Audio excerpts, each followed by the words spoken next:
Magandang araw, Sir Xiao. Ako nga po si Abdul Narjiu Abbas sa seksyon ng Nine Brother Roger Bagares.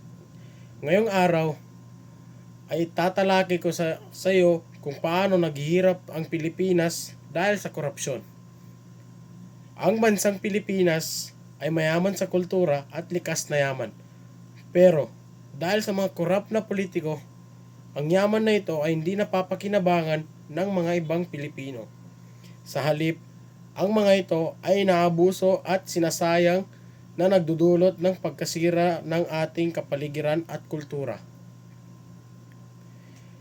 Ang korupsyon ay nagpapakita ng sariling anyo sa mga iba't ibang politiko mula sa pangungurakot ng pondo ng bayan, pagtanggap ng suhol, hanggang sa pagpapabor sa mga kaibigan at kapamilya sa mga posisyon na gobyerno.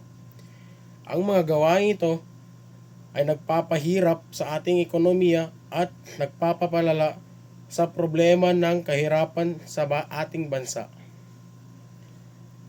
At isa rin itong nagpapahina sa mga prinsipyo ng transparency, pananagutan at pagkamakatarungan na mahalaga sa isang maunlad na lipunan. Kaya naman, mga kababayan, huwag nating hayaan na tuluyan sirain ng korupsyon ang ating bansa.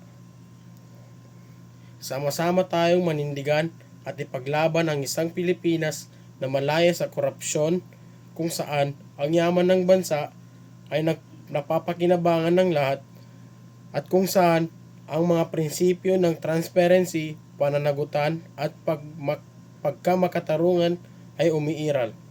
Ito ang ating tungkulin sa ating bayan, sa ating mga kaibigan, pamilya at sa susunod na henerasyon. Maraming salamat po.